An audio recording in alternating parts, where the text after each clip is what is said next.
Parang binaril mo ang noo mo, di ikaw ang nasaktan. Tinaga mo ang kamay mo, di ikaw ang nasaktan.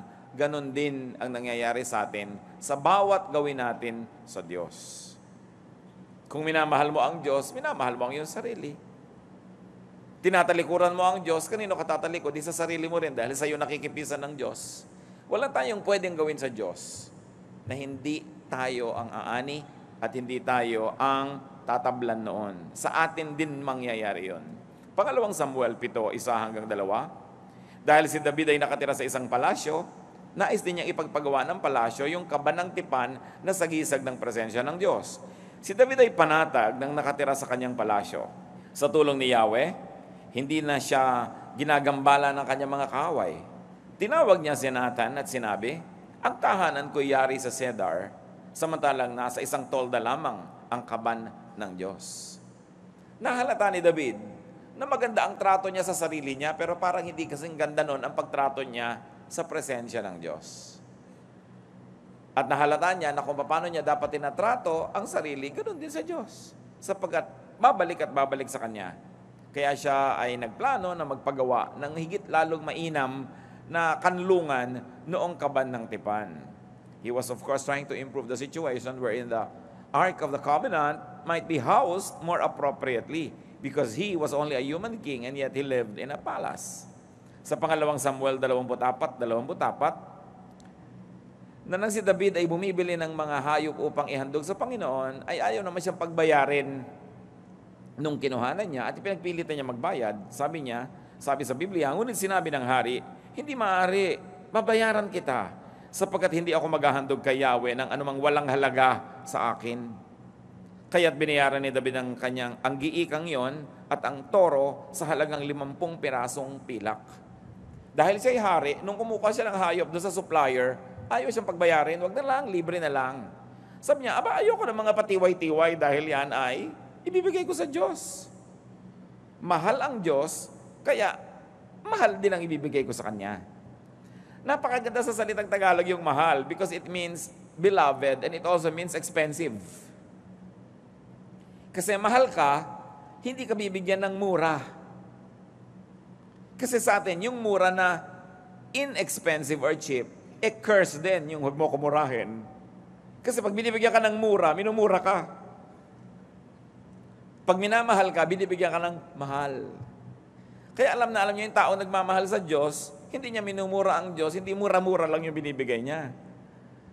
Hindi yung, offering nga pala, ano nga bang natira ko dito, yun. Kung gano'n ang trato mo sa Diyos, ang totoo lang, gano'n din ang trato mo sa sarili mo, hindi mo pinapahalagahan, hindi mo binibigyan ng mamahalin, sapagkat yung Diyos na binibigyan mo ay Diyos na nasa sayo rin eh. Diyos na tumutulong sa'yo, Diyos na nagmamahal sa'yo, Diyos na lumikha sa'yo, tapos itatrato mo ng gano'n lang, di sa'yo rin yun babalik. Kaya sabi nitong si David, I'm not going to give God anything that costs me nothing. It's going to be expensive. Ramdam, dama, kasi mahal ko siya. Ano po mga katotohanan dito ang nais nating bigyan ng diin? Ang ginagawa sa Diyos, ang siya ring ginagawa sa sarili. Ang pagpipitagan sa Diyos ay pagpipitagan din sa sarili. Ang gumagalang sa Diyos ay iginagalang din. Pansinin niyo mga kapatid, yung mga bumabasto sa Diyos, nagiging bastusin din sila. Yung mga tumatalikod sa Diyos, tinatalikuran din sila ng maraming magagandang bagay. Yung nagpapahalaga sa Diyos, pinapahalagahan din niya ang sarili niya. Nakakita ka naman ng tao nagpapahalaga sa Diyos tapos naglalakad ng hubot-hubad sa kalye. Sabi niya, mahalaga sa akin ng Diyos tapos bumulwak na yung dibdib niya sa lalim ng kanyang neckline. Hindi, nagpapahalaga ka sa Diyos, ang nagiging ending, pinapahalagahan mo rin yung katawan mo eh. Kasi kahit hindi mo iniisip yan, kahit hindi ka conscious, alam mong nananahan sa iyo ang Diyos. Kaya yung tao nagpapahalaga sa Diyos, pati sa pagkain, hindi nagtitira ng kung ano-ano, hindi burara sa mga gamit. Kasi ang Diyos is God of order. Because the moment you turn your back on God, then you turn your back on the decent part of yourself. Because God is your decency. God is your cover. God is your respectability. And the moment you don't respect God, the first thing you do is disrespect yourself. Tingnan ninyo ang mga tao na tumatalikod sa Diyos. Ang una-una rin tinatalikuran nila yung sarili nilang morality. sarili nilang urbanity, sarili nilang respectability. Because the moment you harm God, you harm yourself. Because God is in you. Marcos 8:38, in a very graphic way, Jesus demonstrated it.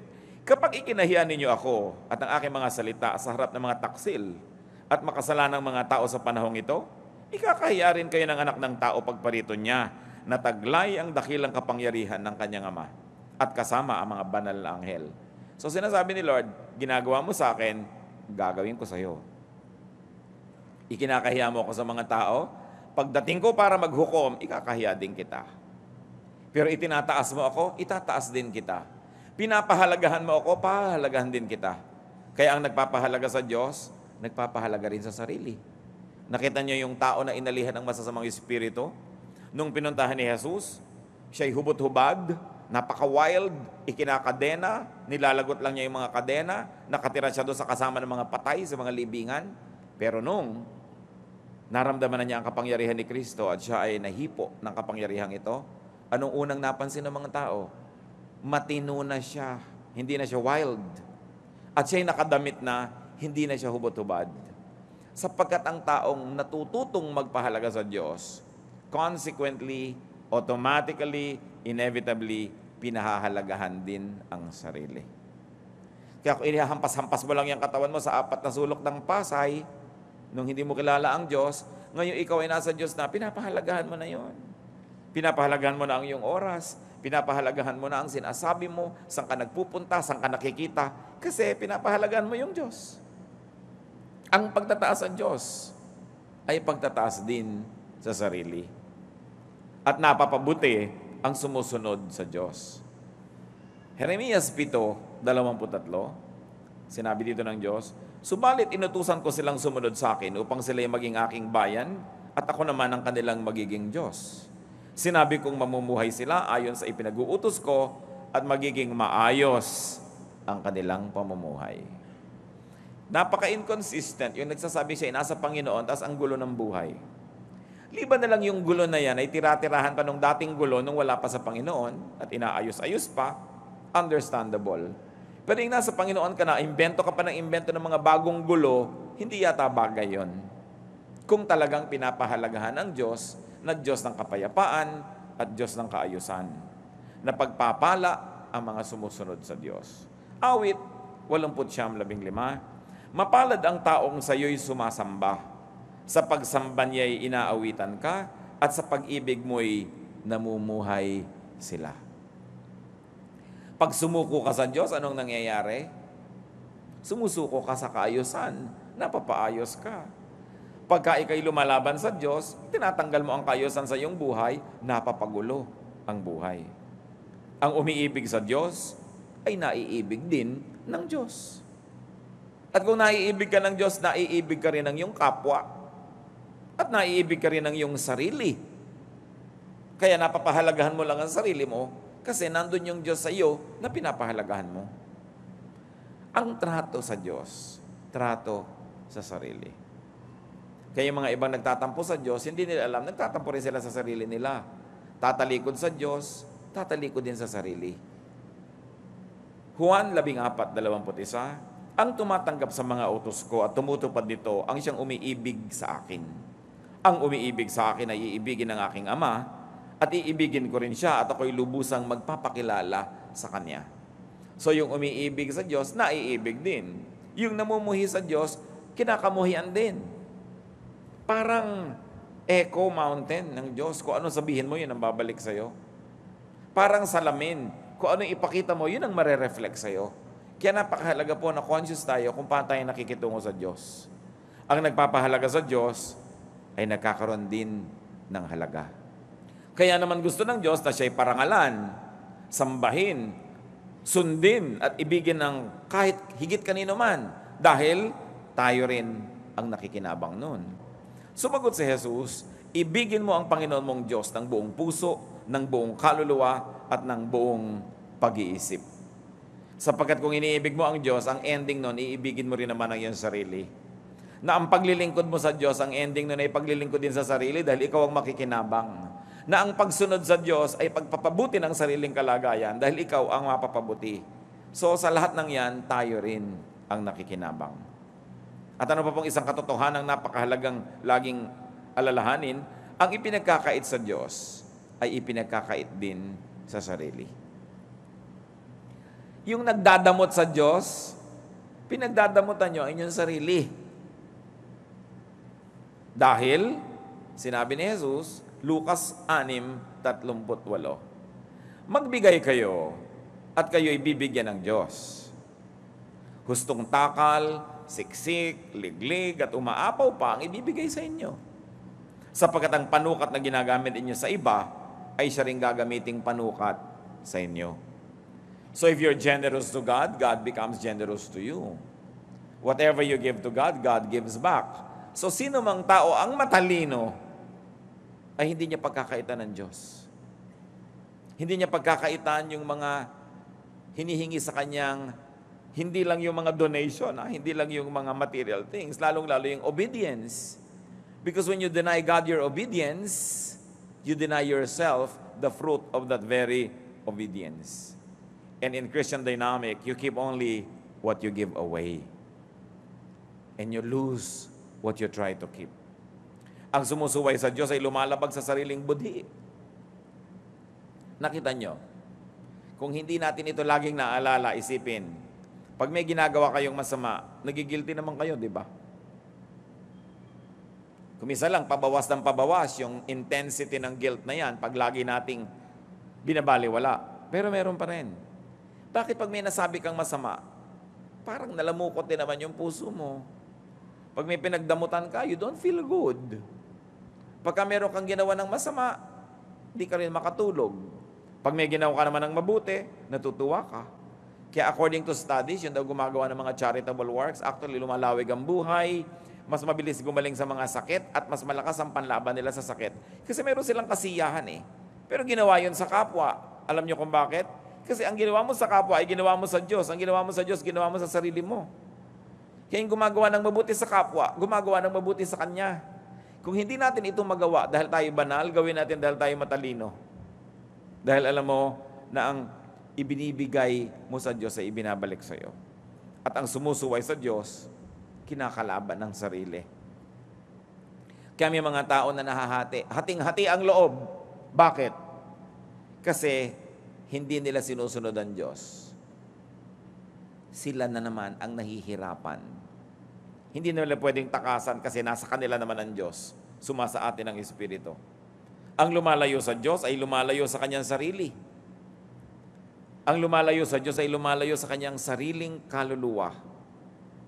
Ang humihiwalay sa kanyang sariling pagkatao ay tinatawag nating nawawala sa sarili. Naliligaw. Naliligaw ng landas. People tell you, you are beside yourself. It's not you. So, sino po ang taong buo? Yung alam niya na ang kanyang pakikitungo sa Diyos ay pakikitungo sa sarili. Kaya pinakikitunguhan niya ng mabuti ang Diyos. O kaya pinapakitunguhan niya ng mabuti ang sarili niya. Ang ending din, pakikitungo ng mabuti sa Diyos. Sapagkat wala kang pwedeng gawin sa sarili mo rin naman na hindi mo ginagawa yun sa Diyos. Halimbawa, you treat yourself so cheaply. You are also doing it to God who is in you. Hindi mo pinapahalagahan ang sarili mo. Hinahayaan mo maging bastusin ka na lang dyan. Palasing-lasing ka dyan, walang gumagalang sa'yo. Kinakaladkad mo rin sa ganong pagkababa ang imahe ng Diyos. Ang Espiritu ng Diyos na nasa iyo. Kaya ang mga kasunod nun, mga hirap ng buhay, gulo, mga kasakitan. Ang pakikitungo rin sa kapwa ay siyang pakikitungo sa Diyos, tulad ng binabanggit natin. Ang kapwa-tao rin naman natin ay pinipisanan ng Espiritu ng Diyos. Mateo 25:40. Sasabihin ng hari, tandaan ninyo, nang gawin ninyo ito sa isa sa mga alagad ko, siya man ay pinakahamak, ako ang inyong tinulungan. So what was the Lord saying? Whatever you do to the least of these, you do to me. So, gusto nating maging mabuti sa Diyos? Maging mabuti tayo sa ating kapwa. Maging mabuti tayo sa ating sarili. O baligtad rin, gusto mong maging mabuti sa sarili?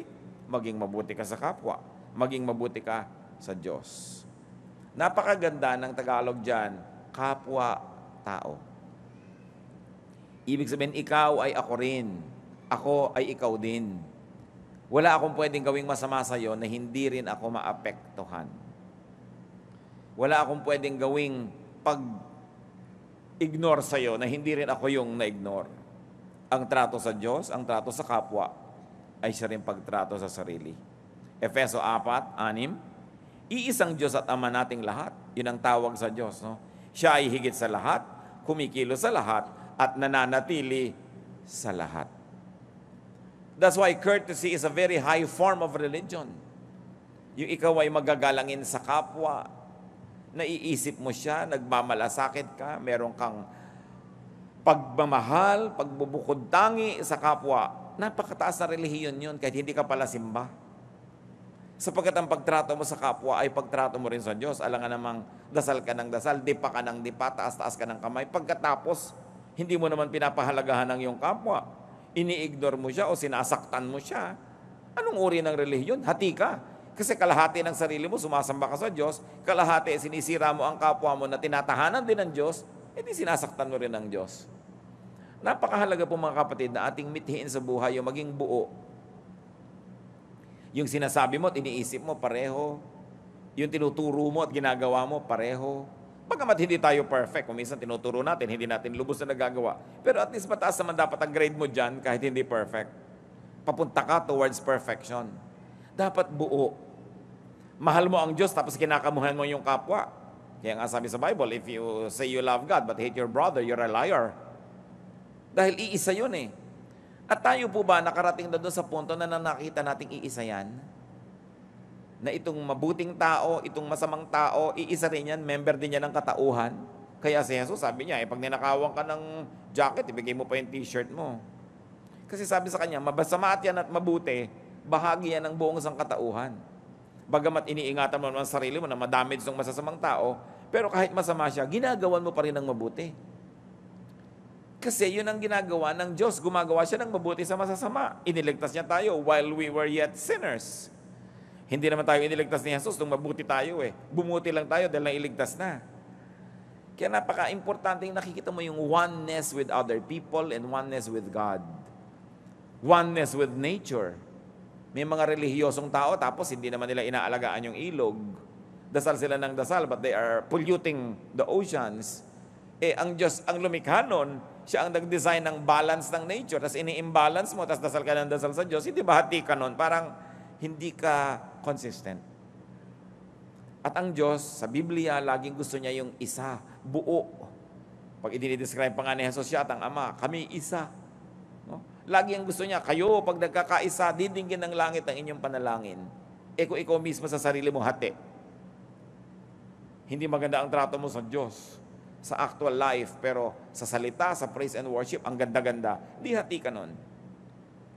Kaya sa ating kapwa, mga kapatid, makiramdam, magmahal, makiisa. That, let me say again, is a very high form of religion. Mateo 22:39, ibigin mo ang iyong kapwa, gaya ng pag-ibig mo sa iyong sarili. Magandang goal yan. Siguro sa buhay na ito, bihira yung makaka-perfect score kung meron man bago mamatay na talagang naibig niya yung kapwa niya tulad ng pag-ibig niya sa sarili niya. Pero ang mahalaga, over the days, the weeks, the months, the years, umaasenso tayo dito.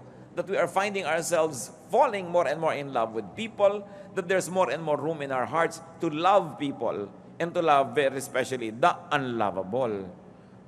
Normal naman na mahalin mo yung kaibig-ibig, pero yung mahalin mo yung nakakainis, yun na yata ang spirituality.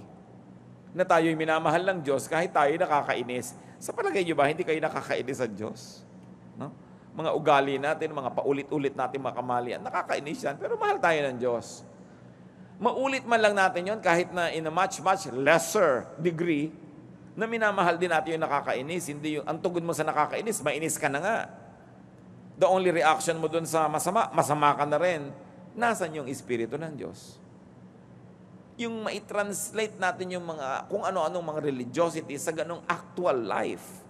That there is more love in your heart, more room for accommodation of other people. Unang Pedro 2:17, igalang ninyo ang lahat ng tao at mahalin ang mga kapatid kay Kristo. Hindi sinabing, hayaan mo na bastusin ka ng mga bastos. Pero ang sabi, kahit bastos siya, igalang mo. Ikaw ang pinag-uusapan, hindi siya. Kulang siya na kagandahang asal, pero ang tanong, ikaw ba kulang din? Dahil hindi ko kulang siya, excuse mo na nakulang ka rin. So balik tayo sa ating original na pinag-uusapan, ang pakikitungo sa Diyos. Kumusta mga kapatid, ang pakikitungo natin sa Diyos? Kumisan dadalaw lang yung pastor sa bahay nila, "Hoy, alisin niyo yung mga astray, darating si pastor." No? Ang Diyos nandun araw-araw, bali wala na sa'yo yon. Yun ang sinasabi natin, paano nga ba itinatrato yung Diyos? Kuminsan meron kang ginagawa ng mga kabalastugan, pero dumating ang boss mo o dumating ang nanay mo, itatago mo yon dahil gusto mong igalang yung presensya nung dumating. Ang Diyos laging nandyan. Paano mo tinatrato yung presence niya? Patuloy ba tayong gumagawa ng mga pinandidirihan niya? Alam niyo kung bakit yan masama, yung gumagawa ka na nakakadiri sa Diyos? Hindi ka naman iniiwan ng Diyos Doon di tinitiis na lang niya yung nakakadiri. Mabuti pa tayo, pumunta ka sa isang banyo, ang dumi-dumi, isara mo uli, umalis ka, di tapos ang kwento. Meron kang nakita biglang nakakadiri, timingin ka sa iba, yung Diyos, maiiwan ka ba nun? God fills heaven and earth with His presence. So, how do you minister to God? Na pinapaganda mo, inaayos mo yung kapaligiran mo, yung buhay mo, yung puso mo, yung isip mo na nababasa rin niya, nandun din siya, para hindi siya mandiri. Do we give God pleasure? Yung alang-alang sa Diyos, linisin natin ito. Ayusin natin ito dahil ayaw ito ng Diyos. Yung merong magugulong bahagi ng buhay natin, nasa mo alang-alang sa Diyos, iayos natin ito. Kasi ayaw niyan yan Yung parang ayaw ng nanay ng ganyang ayos, darating siya, ayusin natin ito. Ganyan tayo, meron tayong respeto sa ating kapwa. May darating na bisita, nagmamadali kang ayusin ang bahay, kasi gusto mong igalang yung bisita mo. Do we give God that same treatment? Or because God is invisible, we forget that He is around, and therefore we become insensitive to God's sensibilities. And we offend God left and right. Honor God, and you honor yourself. Wala kayong makikitang tao na talagang totoo na binibigyan niya ng parangalang Diyos na siya man ay hindi nagiging marangal. Kasi pag pinaparangalan mo ang Diyos, una ka nang nagiging marangal din. Pagka pinapahalagahan mo siya, nauuna na pahalagahan mo ang iyong sarili. Hindi mo inilalagay sa alanganin, hindi mo inilalagay sa kanilang, hanggang maaari. Hindi mo inilalagay sa posisyon na ikaw ay magiging parang walang halaga. Pinapahalagaan mo sa sarili. Begin to value your dignity, but you don't sell your honor just for a little pleasure or for some money. May pagpapahalaga. Violate God, and you violate yourself. Wala tayong nakitang tao na binayolate niya ang sarili na hindi mo na niya binayolate ang Diyos. Kaya yung relasyon natin sa Diyos, ang totoo nun, relasyon natin sa ating sarili. Kaya anong tawag doon sa equivalent ng mga English na born again? Ito ba pagbabalik? Bumalik ka lang doon sa loob mo. Nasa loob mo kasi ang Diyos Pagkatapos lumalayo ka doon sa kalooban na yon, pero nakita mo na kailangan mong magbalik loob, that's why nagbabalik loob ka. Yung kalooban mo, ibinabalik mo sa Diyos, o kaya ikaw mismo bumabalik doon sa kalooban mo na nandun ang Diyos.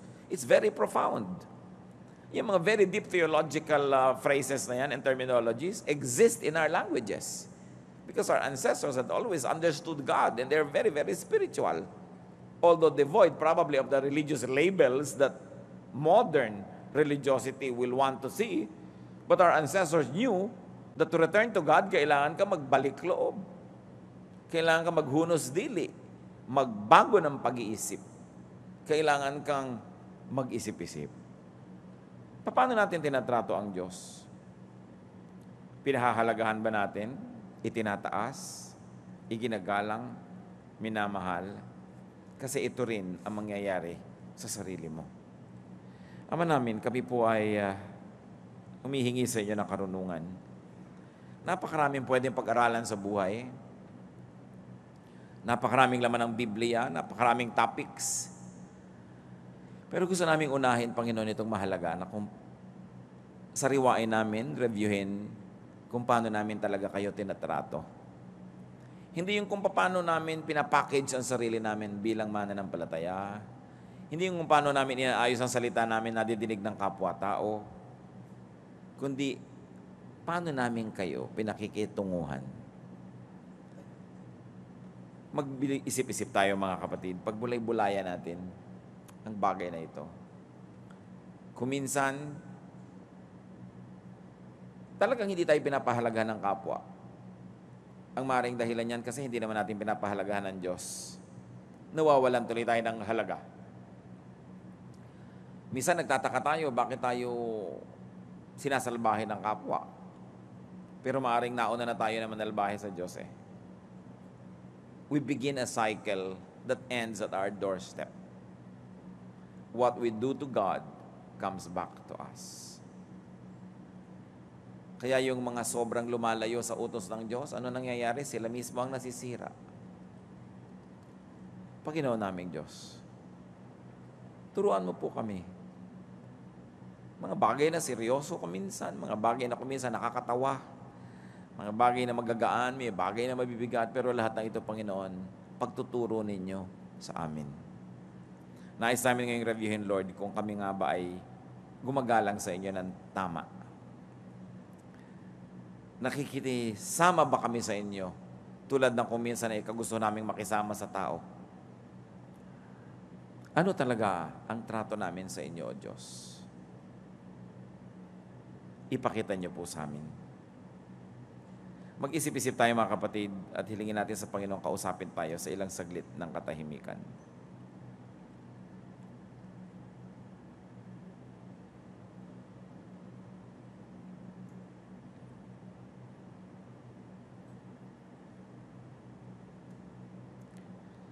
Ipakita mo sa amin, Diyos, kung may mga pinagtatakhan kami sa buhay, baka ito yung sagot.